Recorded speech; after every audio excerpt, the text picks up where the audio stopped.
Hello students, आप सभी का वेलकम है। आप सभी का स्वागत है आज की क्लास में। तो पिछली 2 क्लासों में हमने सेल के बारे में काफ़ी अच्छी जानकारी प्राप्त करी और हमने जीवन के चक्र के बारे में समझा, सेल को समझा। तो अभी जो मुख्यतः हम जो बात कर रहे हैं, वह सेल को लेकर बात कर रहे हैं। सेल क्या है? जो हमारा कोशिका होती है, वो क्या होती है? कोशिका किन चीज़ों से बनी होती है और कोशिका के अंदर का जो सिस्टम है, जो प्रणाली है, वो किस तरीके से है और कोशिका को पूरा करने के लिए किन चीज़ों का होना आवश्यक है। तो उन सब को लेकर बात हो रही है, जिसमें हमने मुख्यतः कोशिका भित्ति यानी सेल वॉल की बात करी, कोशिका मेम्ब्रेन, कोशिका झिल्ली की बात करी, राइबोसोम्स की बात करी, एंडोप्लाज्मिक रेटिकुलम की बात करी, माइटोकॉन्ड्रिया की बात करी, हमने साइटोप्लाज्मा की बात करी, प्रोटोप्लाज्मा, न्यूक्लियोप्लाज्मा, इन सब को लेकर काफ़ी चर्चा करी। तो आज की कक्षा में जो हम विस्तार पूर्वक चर्चा करेंगे, वो हम कोशिका के कुछ और भी जो हिस्से हैं, उनको लेकर बात करेंगे। जैसे गोल्गी बॉडी होगी, प्लास्टोसाइट्स हो गए, chromoplast, liposomes, vacuole, cytoskeleton, nucleus, nuclear membrane.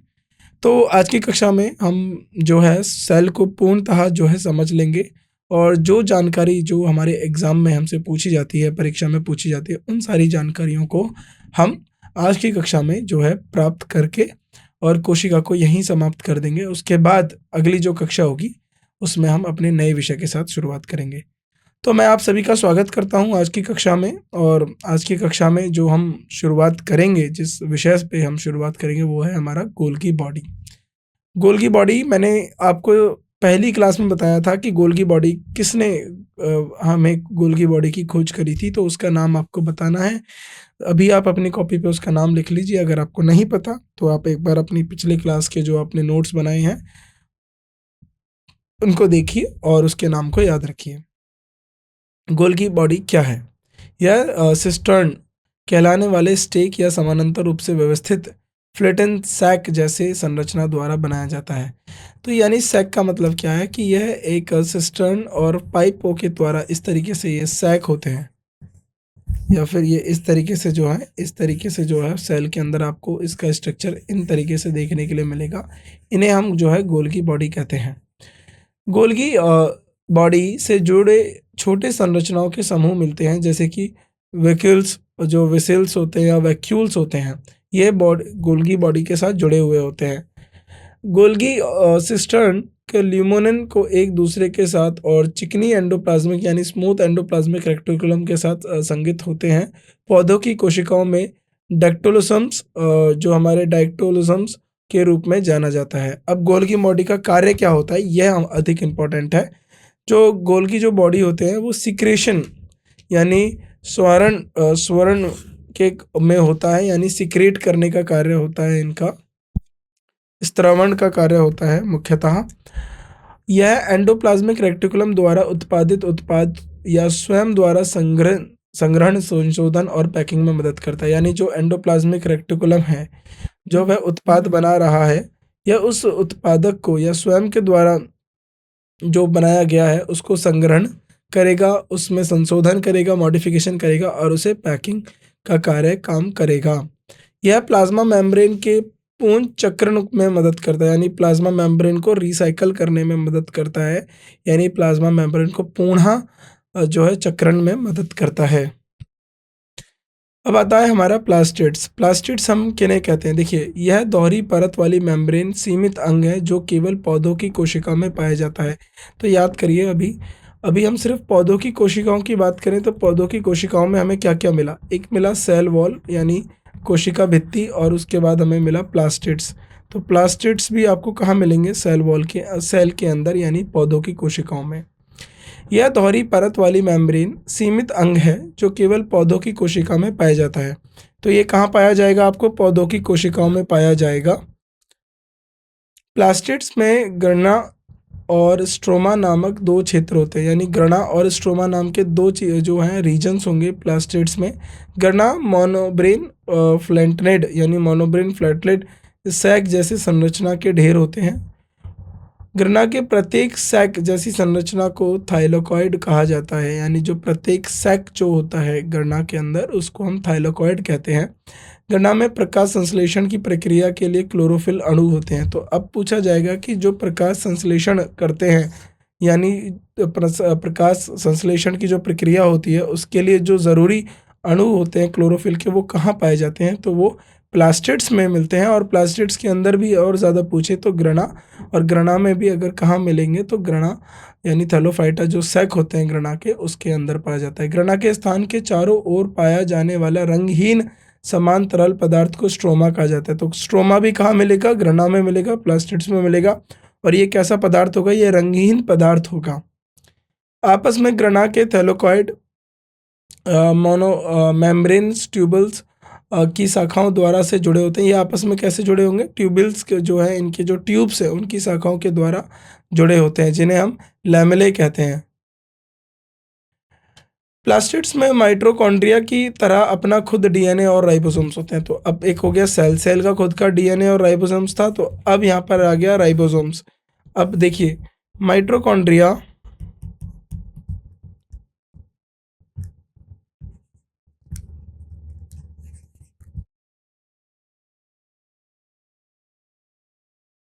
Mitochondria और प्लास्टिड्स,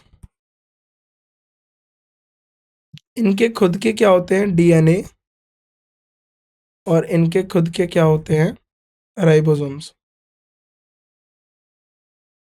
देखिए सेल में तो न्यूक्लियस में डीएनए आरएनए तो होता ही है। सेल के अलावा जो सेल के जो दूसरे अंग हैं, जो सेल के भीतरी अंग हैं, जैसे कि प्लास्टिड्स हो गया, माइटोकॉन्ड्रिया हो गया, इनके अंदर अपने डीएनए और जो है राइबोसोम्स होते हैं। तो ये चीज़ आपको पता होनी चाहिए।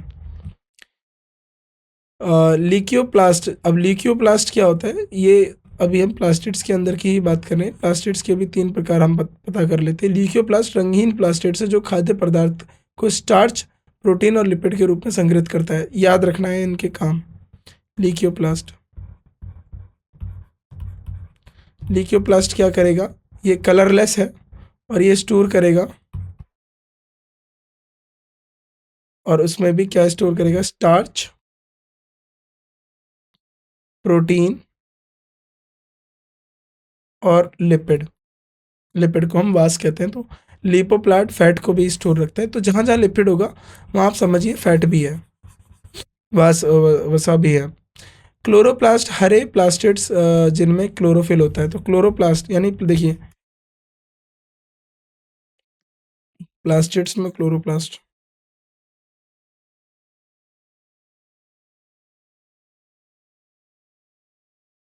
और इसके अंदर क्या और होता है? क्लोरोप्लास्ट तो आपको बता दिया, क्लोरोप्लास्ट में क्लोरोफिल।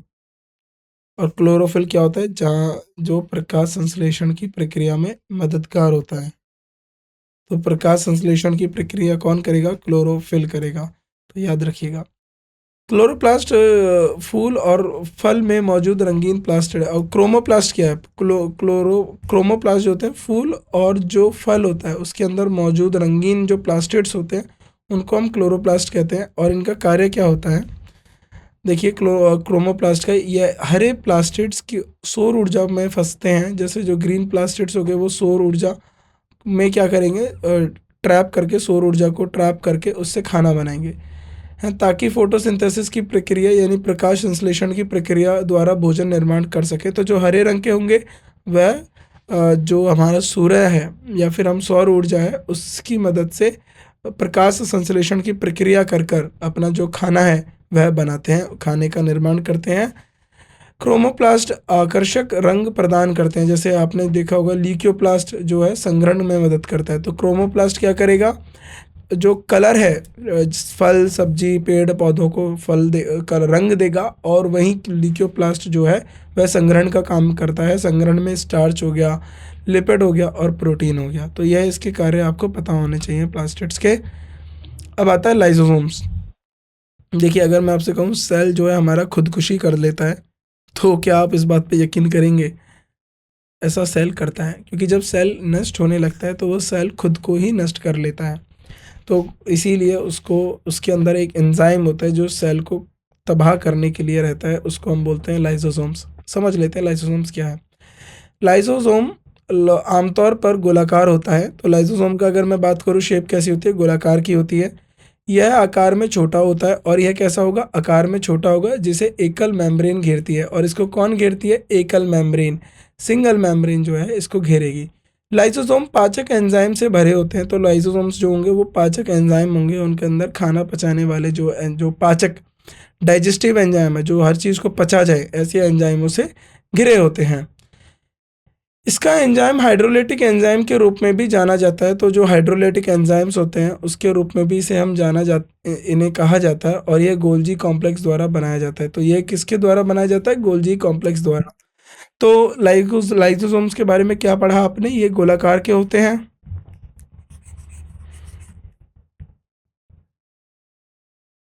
ये आकार में छोटे होते हैं, या एकल मेम्ब्रेन सिंगल मेम्ब्रेन से बने होते हैं। लाइपोसोम्स में सबसे इम्पोर्टेंट बात, डाइजेस्टिव एंजाइम से भरे होते हैं।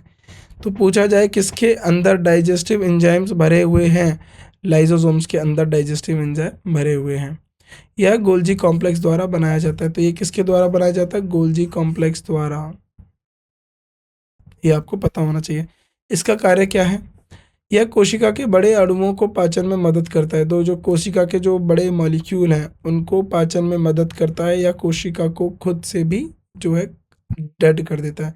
यह वायरस और बैक्टीरिया के खिलाफ रक्षा के रूप में काम करता है। तो जो वायरस और बैक्टीरिया अगर आपका सेल में आ गया तो उसको नष्ट करने के लिए, उस वायरस को लड़ने के लिए और उस बैक्टीरिया को ख़त्म करने के लिए यह रक्षा के रूप में भी, डिफेंस के रूप में भी काम करेगा। लाइसोसोम्स में मौजूद एंजाइम्स अपने ही कोशिका को पचा सकते हैं। तो इसके जो एंजाइम होते हैं वो इतने स्ट्रांग होते हैं कि वह अपनी कोशिका को पचाने का जो है पचाने का जो है इस्तेमाल करा जाता है। अपनी कोशिकाओं को पचा लिया जाता है, वो अपनी कोशिकाओं को पचा सकते हैं। वहीं बात करें जिसके परिणाम स्वरूप कोशिका की मृत्यु होती है, इसीलिए इसे आत्मघाती बैग भी कहा जाता है, यानी सुसाइडल बैग्स। सुसाइडल बैग्स के पीछे का रीज़न यही है कि यह अपनी कोशिकाओं को पचा लेते हैं। तो इसकी वजह से कोशिका की मृत्यु हो जाती है, यानी सेल डेड हो जाता है। तो जब ये होना क्यों है? जैसे अगर मान लीजिए इस तरीके से, तो ये कोशिका के लिए नुकसान होगा, लेकिन इसका होना अनिवार्य है। इसलिए मान लीजिए कोशिका में कुछ गड़बड़ होती है, या कोशिका जो है नष्ट होना चाहती है, या फिर कोशिका को अगर नष्ट करना है तो वो खुद से जो है लाइपोसोम्स की मदद से नष्ट कर लेती है।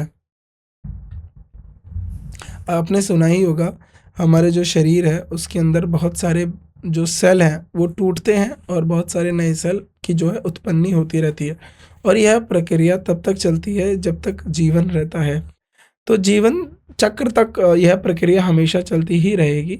तो जो सेल नष्ट हो रहे हैं उनके नष्ट के पीछे जो उनको नष्ट करता कौन है? हमारे लाइसोसोम्स। तो वैक्यूल या एकल मेम्ब्रेन बाउंडेड गोल या ओवल संरचना होता है। तो वैक्यूल क्या होते हैं? अब वैक्यूल जो होता है ये एकल मेम्ब्रेन, इनके अंदर भी एकल मेम्ब्रेन होती है, गोल या ओवल संरचना होती है, जिसमें तरल पदार्थ या कोशिका रस भरा होता है। तो इसके अंदर क्या होगा? तरल पदार्थ या कोशिका रस भरा होता है।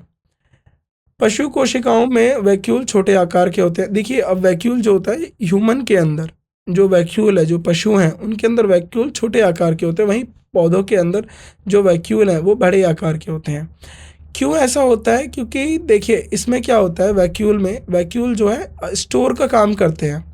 पानी हो गया, तरल पदार्थ का जो है वो स्टोर कर लेते हैं। अब पेड़ों को जो है पानी जो है ज़्यादा चाहिए होता है, क्योंकि हम पानी जो है पी सकते हैं, ले सकते हैं, लेकिन जो पेड़ है वह ये सब पानी जो है वर्षा के साथ, और जो जड़ें हैं उनसे वह पानी को संग्रहित करते हैं अपने अंदर, तो जिसकी वजह से उनको स्टोरेज कैपेसिटी ज़्यादा चाहिए। तो आपसे सवाल किया जा सकता है कि वैक्यूल जो है वह पेड़ और जो कि पेड़ में बड़े होते हैं, या जो हमारे जो पशु हैं उनमें बड़े होते हैं? तो ये हमेशा बताइएगा कि जो वैक्यूल हैं पेड़ों में बड़े होते हैं।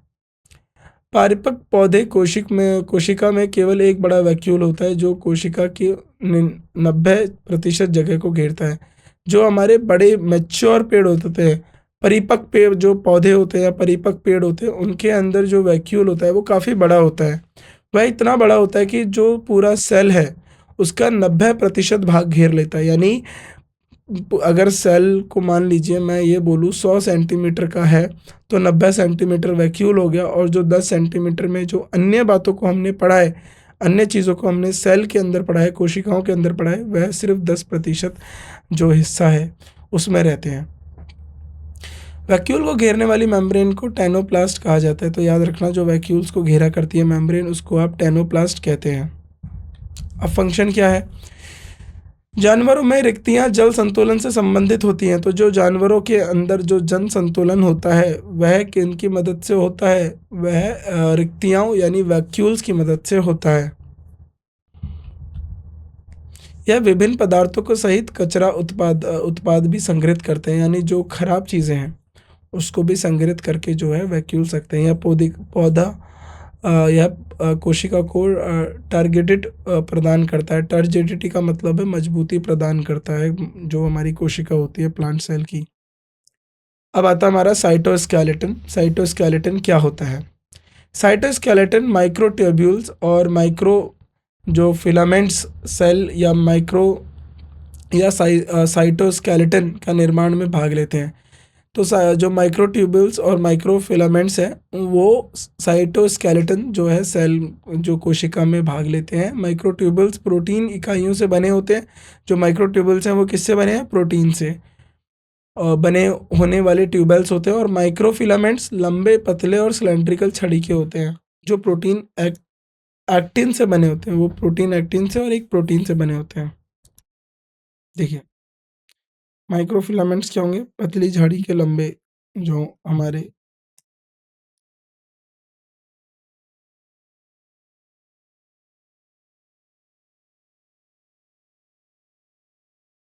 इस तरीके से जो है ये सिलेंड्रिकल है। देखिए, ये सिलेंड्रिकल हो गया। ये लंबे और पतले छड़ी आकार में होते हैं, रॉड लाइक में होते हैं, जो प्रोटीन से बने होते हैं।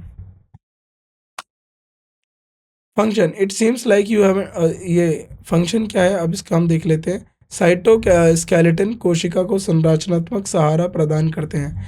तो जो सपोर्ट है, सेल को जो सपोर्ट दे रखने का जो कार्य करते हैं वो हमारे जो हैं कोशिका, ये जो सेल को जो सहारा प्रदान करता है वह हमारा साइटोस्केलेटन है।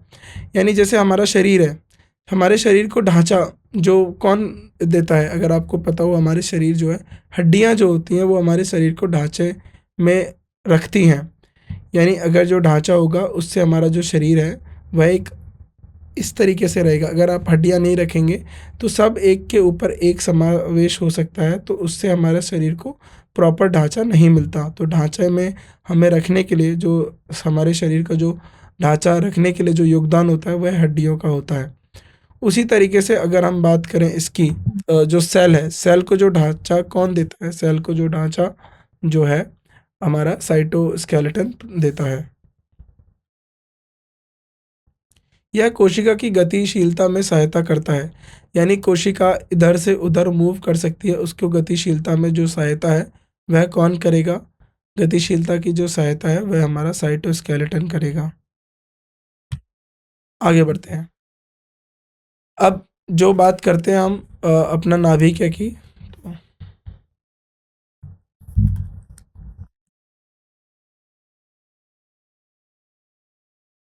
ये आप इसको इग्नोर करेंगे। हाँ, अब हम बात करते हैं अपनी नाभिकी की। तो नाभिकी एक घनन, गोले या अंडाकार संरचना होती है जो आमतौर पर कोशिका के केंद्र में पाई जाती है। तो नाभिकी क्या होगा? एक गोला या अंडाकार जो है रूप में या अंडाकार के जैसी होती है, जो संरचना हमारी कहाँ होती है? आमतौर पर कोशिका के केंद्र में पाई जाती है। जैसे परमाणु में नाभिकीय भी केंद्र, परमाणु के केंद्र में पाई जाती है, वैसे ही सेल के अंदर जो नाभिकीय है वह कहाँ पाई जाएगी? वह जो हमारे सेल के केंद्र में पाई जाएगी। यह चीज़ आपको पता होनी चाहिए। पक्के पौधे की कोशिका में नाभिकीय सीमा की ओर स्थानांतरित हो जाता है। यानी जो पक्के जो जो हमारा जो मैच्योर पौधा होता है, जो होता है, उसमें जो न्यूक्लियस होता है वह कहाँ होगा? जैसे मान लीजिए एक तरीके से ये हमारा एक प्लांट सेल हो गया, ये यंग है, तो इसके अंदर ये नाभिकीय हो गई।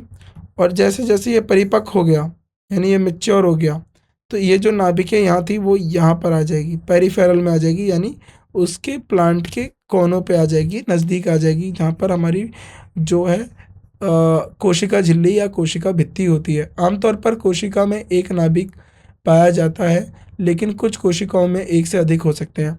यानी कोशिका में हर एक कोशिका का अपना एक नाभिक होता है, यानी न्यूक्लियस होता है, लेकिन कुछ कोशिकाएं ऐसी होती हैं जिनमें एक से ज़्यादा अधिक नाभिक पाए जाते हैं। जो हमारे मैच्योर की बात करें, जो मैच्योर हमारे वो होते हैं स्तनधारी, अगर मैं मैमल्स की बात करूँ, आरबीसी में नाभिक की अनुपस्थिति होता है। तो आपने देखा है कि आपकी बॉडी में डब्ल्यूबीसी यानी व्हाइट ब्लड सेल और जो हमारे लाल रक्त कोशिकाएं होती हैं उनके अंदर नाभिक नहीं होती। लाल रक्त कोशिकाएं हमारा हीमोग्लोबिन का काम करती हैं। अगर आपके अंदर लाल रक्त कोशिकाएं ज़्यादा होती हैं तो आपके बॉडी का में क्या है, हीमोग्लोबिन की मात्रा अच्छी है। जिनके अंदर कम होती है उनके अंदर हीमोग्लोबिन जो है वो कम हो जाता है। नाभिक या एक नाभिक में 3 घटक होते हैं। तो एक नाभिक में 3 घटक होते हैं। कौन से? नाभिकीय मेम्ब्रेन। एक नाभिक को नाभिकीय मेम्ब्रेन कहा जाता है। तो जो न्यूक्लियर मेम्ब्रेन है उसको हम नाभिकीय मेम्ब्रेन कहते हैं। जो दोहरी परत का मेम्ब्रेन होता है इसमें कई छिद्र होते हैं। यानी न्यूक्लियर मेम्ब्रेन क्या होगा? दोहरी परत का मेम्ब्रेन यानी डबल मेम्ब्रेन होगा और इसमें बहुत सारे छिद्र होते हैं। इसलिए नाभिकी और सायोप्लाज्मा की सामग्री एक दूसरे से संपर्क में होते हैं। तो जो साइटोप्लाज्मा होता है, जैसे मान लीजिए जो न्यूक्लियर मेम्ब्रेन होती है, जैसे ये नाभिकी हो गई और नाभिकी के ऊपर जो ये न्यूक्लियर मेम्ब्रेन हो गई, इसमें क्या होंगे? छोटे छोटे पोर होंगे। अब हम इसको दोबारा बना लेते हैं जिस तरीके से।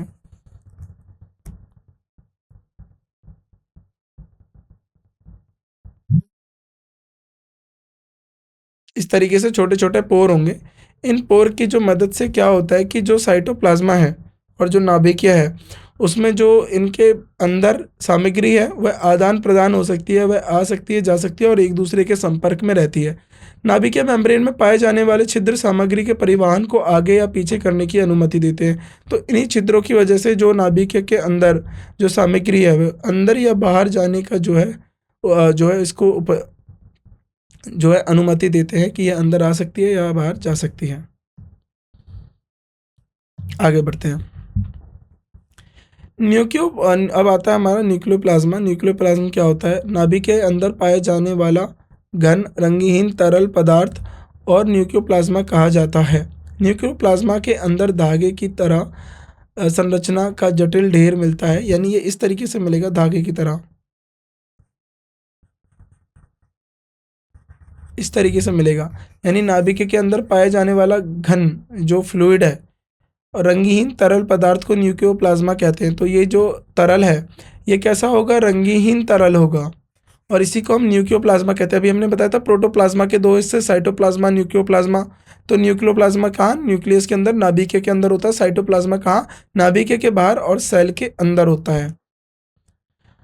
न्यूक्लियोप्लाज्मा के अंदर धागे की तरह संरचना का जटिल ढेर मिलता है जिसे क्रोमेटिन सामग्री कहा जाता है। क्या बोला जाता है उसको? क्रोमेटिन सामग्री कहते हैं और यह प्रोटीन और डीएनए से बना होता है। तो ये साइटोप्लाज्मा किससे बना हुआ है? प्रोटीन और डीएनए से बना होता है। कोशिका विभाजन के समय क्रोमेटिन धागा संगठित होता है और क्रोमोसोम्स बनने के लिए संगठित होता है। यानी जो कोशिका जो होता है, कोशिका का विभाजन के समय जब कोशिका टूटती है तो जो क्रोमेटिन धागा संगठित होते हैं और क्रोमोसोम्स बनाने के लिए संगठित होते हैं। तो ये क्रोमेटिन है ये क्रोमोसोम्स बनाएंगे और यही क्रोमोसोम्स जो हैं डीएनए लेकर चलते हैं अपने साथ साथ। न्यूक्लियस एक गोल घन गहरे, अब न्यूक्लियॉन्स क्या होते हैं? न्यूक्लियॉन्स होते हैं हमारे एक गोल घन गहरे रंग का अणु जिसके पास मेम्ब्रेन नहीं होता। तो न्यूक्लियस के पास क्या नहीं होता? मेम्ब्रेन नहीं होता। न्यूक्लियोप्लाज्म में पाया जाता है और ये कहाँ पाया जाता है? न्यूक्लियोप्लाज्म के अंदर पाया जाता है जिसमें न्यूक्लियल्स कहा जाता है और इसे हम क्या बोलते हैं? न्यूक्लियल्स। और इसी के अंदर क्या होता है? डीएनए होता है। क्या होता है? डीएनए। और डीएनए बहुत ज़रूरी होता है। डीएनए का आगे हम इस्तेमाल देखते हैं कैसे काम आता है।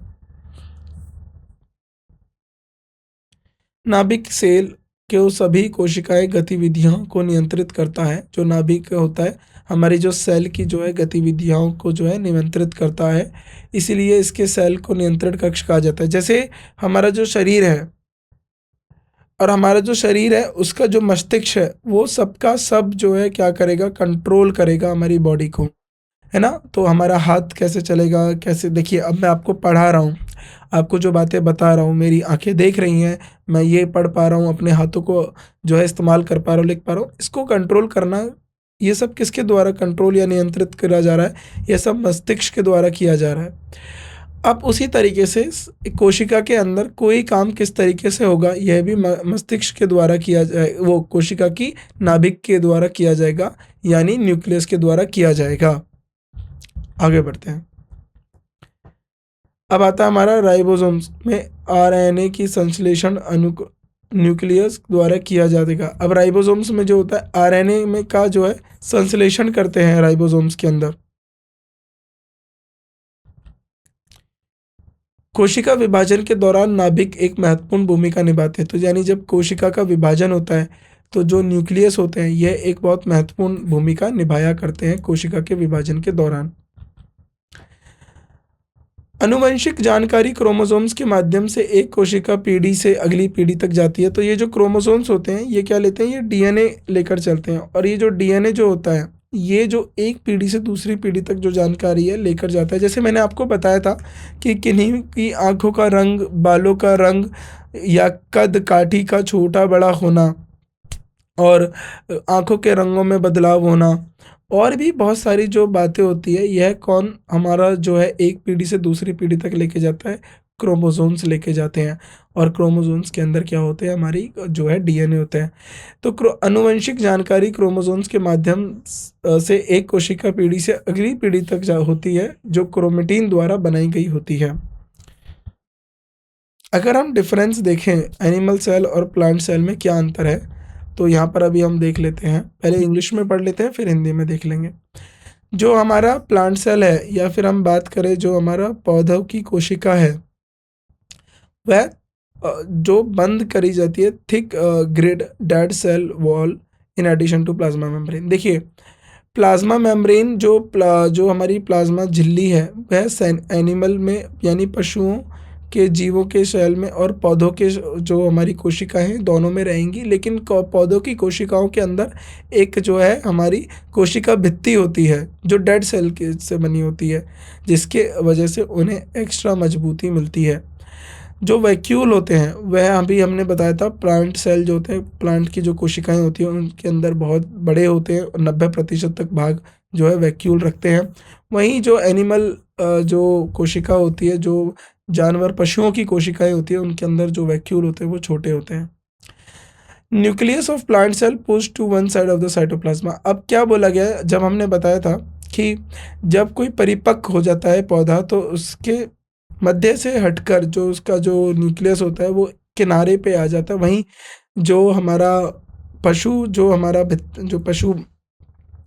का जो कोशिका होता है उसके अंदर जो सेल है वो सेंटर में ही रहता है। Centrosomes is not found in plant cell. Centrosomes जो है अनुपस्थित होते हैं, वहीं सेंट्रोसोम्स पशु कोशिकाओं में उपस्थित होते हैं। प्लास्टिड्स जो हैं वो जो हमारे पौधों की कोशिकाओं में होंगे, वहीं एनिमल सेल के अंदर या एनिमल सेल के अंदर कोई भी प्लास्टिड्स नहीं होता। माइटोकॉन्ड्रिया जो है कम संख्या में प्लांट के अंदर होंगे, क्योंकि यह अपना जो भोजन है वह प्लास्टिड्स के द्वारा भी बनाते हैं। वहीं माइटोकॉन्ड्रिया जो है लार्ज नंबर में, बड़ी जो है संख्या में पशु जो कोशिका है उसके अंदर रहेंगे। जो प्लांट सेल होता है वह बड़ा होता है, उसका जो आकार है वह बड़ा होता है, वहीं जो हमारा पशु सेल है उसका आकार छोटा होता है। आगे बात करते हैं साइटोकिनेसिस जो होते हैं takes place in the cell plate formation. और यहाँ पर भी साइटोकिनेसिस जो है साइटोकिनेसिस जो है सेल के बनने में, सेल प्लेट के बनने में मददगार होते हैं, यहाँ पर सेल के विभाजन में मददगार होते हैं। तो पादप कोशिका प्लाज्मा झिल्ली के अतिरिक्त मोटी कठोर मृतक कोशिका भित्ति से घिरी होती है। वहीं जंतु कोशिका जो है किससे, पतली लचीली जीवित प्लाज्मा झिल्ली से घिरी होती है। इसके अंदर बड़ी रस्सीधानियाँ होती हैं, ये वॉक्यूल्स, और इसके अंदर छोटी रस्सीधानियाँ होती हैं। इसके अंदर केंद्र जो है कोशिक द्रव की एक ओर धकेल दिया जाता है। यहाँ पर केंद्र जो सामान्यतः केंद्र में ही रहता है। कोशिक में सेंट्रोमा नहीं पाया जाता है, इसके अंदर सेंट्रोमा पाया जाता है। पशु के अंदर प्लास्टिड्स की पादप कोश इसमें होती हैं, इसमें जो है प्लास्टिड्स नहीं होते। माइटोकॉन्ड्रिया आमतौर पर कम संख्या में होते हैं, यहाँ पर माइटोकॉन्ड्रिया जो है अधिक संख्या में होते हैं। यहीं इनके जो पशु कोशिकाएं होती हैं आमतौर पर, जो पौधे कोशिकाएं होती हैं आमतौर पर पशुओं से बड़ी होती हैं, और यहीं जो है जंतु कोशिकाएं आमतौर पर संख्या में ज़्यादा होती हैं। साइटोकाइनेसिस जो है इनके अंदर प्लेट का निर्माण करता है और कोशिका विभाजन में साइटोकाइनेसिस जो है पशुओं के कोशिका विभाजन में मददगार होता है। अब हमारी जो चर्चा है वो होती है हमारी क्रोमोसोम्स को लेकर। क्रोमोसोम्स के बारे में समझ लेते हैं। क्रोमोसोम एक गहरे रंग के रंगने वाली छड़ी की तरह की संरचना होते हैं जो नाभिक में दिखाई देती है। यह क्रोमेटिक नेटवर्क संकुचन द्वारा बनता है। क्रोमोसोम सेल विभाजन के दौरान स्पष्ट रूप में दिखाई देता है, यानी जब सेल का विभाजन होगा तो क्रोमोसोम्स जो है वो स्पष्ट रूप में दिखाई देता है। क्रोमोसोम्स में दो समान क्रोमेटिड होते हैं। प्रत्येक क्रोमेटिड एक बहुत ही पतले धागा जैसी संरचना से मिलकर बना होता है जिसे क्रोमोसोमा कहा कहते हैं। क्रोमोसोमा एक बहुत अधिक घुमावदार दोहरी धागी डीएनए का अणु होता है जो प्रोटीन के साथ जुड़ा होता है और क्रोमोसोम के दो क्रोमेटिड्स के एक बिंदु के पर जुड़े होते हैं जिसे केंद्रीय बिंदु कहते हैं।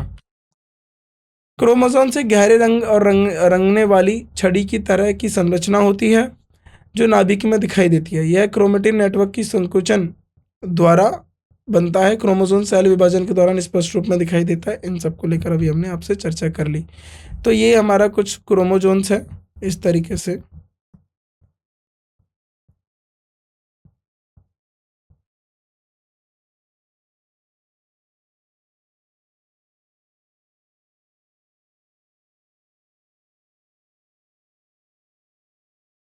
तो इसको हमने बोला है सेंट्रोमेर।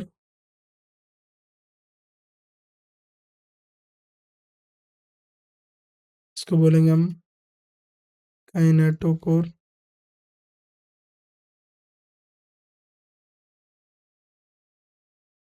क्रोमेटिड, ये हमारे क्या है क्रोमेटिड। ये हमारा क्या है क्रोमोसोम का स्ट्रक्चर। मेटासेंट्रिक क्या होता है? जब सेंट्रोमियर क्रोमोसोम्स को दो समान बाहों में विभाजित करता है। तो जो सेंट्रोमियर है जो क्रोमोसोम्स को दो समान भागों में विभाजित कर देगा उसको हम मेटासेंट्रिक बोलेंगे। सब मेटासेंट्रिक क्या होगा? जब क्रोमोसोम्स एक बाह दूसरी से छोटी होती है और सबसे मेटासेंट्रिक कहा जाता है। तो उसे सब मेटासेंट्रिक कहा जाएगा जब एक बाह दूसरे से छोटी होगी। एक्रोसेंट्रिक, यदि एक बाह दूसरे से काफ़ी छोटी है तो इसे एकोसेंट्रिक कहते हैं। यदि एक बाह दूसरे से काफ़ी छोटी हो जाएगी तो उसे एकोसेंट्रिक कहेंगे। टेलोसेंट्रिक, जब सेंट्रोमियर क्रोमोसोम्स एक छोर पर होता है तो उसको हम बोलते हैं टेलोसेटिक। और क्रोमोसोम्स की टिप में टेलोमियर्स कहा जाता है। सेंट्रोमियर में प्राथमिक और संकोचन के अलावा एक अतिरिक्त द्वितीयक संकोचन हो जाता है। द्वितीयक संकोचन से परे क्रोमोसोम्स का हिस्सा सैटेलाइट कहलाता है। क्रोमोसोमो जो हमारे क्रोमोसोम्स हैं भी अपनी लंबाई के साथ मान का धारण करते हैं जिसे जीन कहा जाता है। जीन जीन जो होता है ना क्रोमोसोम्स के अंदर होता है। एक जीन कोशिका की आनुवंशिक इकाई होती है। यानी जीन क्या है? कोशिका की आनुवंशिक इकाई है जो डीएनए के विशिष्ट खंड के सुपर कोइलिंग द्वारा, यानी उस जीन के अंदर क्या होता है इस तरीके से देखिए।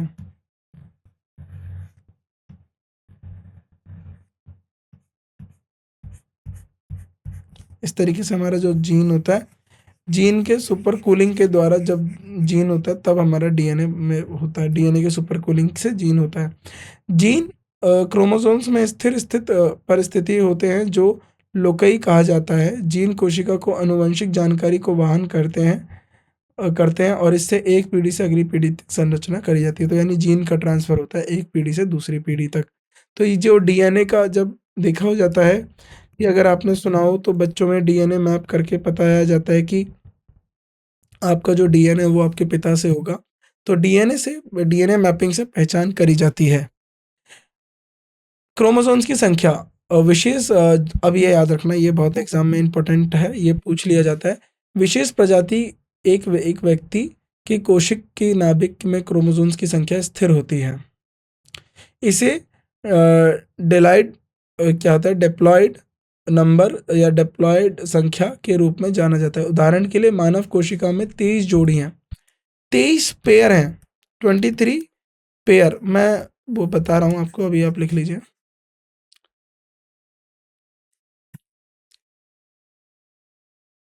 23 पेयर हैं किसके? क्रोमोसोम के होते हैं, यानी टोटल कितने हुए? 46। 23 पेयर यानी 46। Single set of chromosomes found in gamete. एक गैमेट क्रोमोसोम एकल सेट में पाया जाता है। इस प्रकार मानव के एक गैमेट क्रोमोसोम की कुल संख्या का आधा होता है, यानी 23। अगर मानव के अंदर 23 गैमेट, इस संख्या को हैप्लॉइड या हैप्लॉइड कहते हैं। कुछ जीवों में डेप्लॉइड की संख्या क्रोमोसोम्स में पाए जाते हैं, यानी कुछ जीवों में डेप्लॉइड की संख्या क्रोमोसोम्स में पाया जाता है। तो याद रखना, गार्डन पी की बात करूं मैं तो गार्डन पी में नंबर ऑफ क्रोमोसोम्स कितने हैं? 14, यानी 7 पेयर। वहीं मैं बात करूं मेज यानी मक्के के अंदर 10, और पेयर में देखें तो 20, पेयर में देखें तो 10, चावल के अंदर 24, पेयर में 12। खरगोश की बात करूं तो 44, पेयर में हो गया 22। और डॉग की बात करूं तो मैं कुत्ते की बात करूं तो कुकुर की बात करूं तो 78, वो पेयर में अगर देखें तो 39, काऊ में 60, पेयर में 30, हाइड्रा में 32, पेयर में 16, और जो फ्रॉग है उसमें 26, पेयर में 13, कैट 38, पेयर में 19, रैट 42, पेयर में 21, पीजन और मानव के अंदर कितने होते हैं? 46, पेयर में 23। पीजन अगर हम बात करें हॉर्स की तो देखिए ऑनियन के अंदर क्या होता है? ऑनियन के अंदर 16 और 8, मैं यहाँ लिख देता हूँ बाकी के। हॉर्स की 64 और 32 ये पेयर है। पिजन कबूतर की 80, 40, मैन की मानव की 46, 23, ये वाली टेबल नहीं देखिएगा आप, ये देखिएगा। और उसके बाद चिंपैंजी की देखें तो चिंपैंजी की लगभग हमारे बराबर होती है 48, 24। तो यहाँ पर आपका ये जो चैप्टर है समाप्त हुआ। तो इस चैप्टर में हमने सेल के बारे में पढ़ा और सेल के अलग अलग भाग, यानी सेल को में हमने प्लांट सेल को पढ़ा, एनिमल सेल को पढ़ा, सेल के अंदर की चीज़ें पढ़ी, मटेरियल सेल मटेरियल के बारे में पढ़ा, इसकी डिस्कवरी के बारे में पढ़ा, और इसके साथ साथ हमने जो है सेल के बारे में अधिक जानकारी प्राप्त करी। तो यहाँ पर ये जो है हमारा सेल चैप्टर समाप्त हुआ। आप सभी का जो है धन्यवाद।